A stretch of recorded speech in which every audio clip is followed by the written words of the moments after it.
আর ভাঙলে কিন্তু তৌহিদি জনতা হোক আর যে জনতা হোক, আর কিন্তু মাজার ভাঙলে খবর আছে, আমি কিন্তু বলে দিলাম।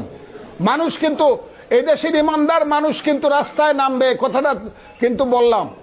সুন্নির মানুষ কিন্তু রাস্তায় নামবে, এবং সুন্নি এই দেশে 12 আনা মুসলমান। সুন্নি হইল এই দেশে 12 আনা মুসলমান, এইসব ওহাবিরা না। শুধু জামায় মুসলমান যারা বলে জামাতে ইসলাম, জামার মধ্যে ইসলাম, সাদা পাঞ্জাবি সাদা পাজামা, এটা হইলো দাড়ি, এটা হইলো ইসলাম।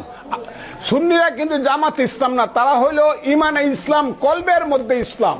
এগুলো আমি অনেক কথা বলতে পারবো, দিনের পর দিন লেখাপড়া করিয়া কথা কই। কলবের মধ্যে সুন্নিদের হইলো কলবের মধ্যে ইসলাম, কাজে ওই সব ওই জামার মধ্যে ইসলাম না।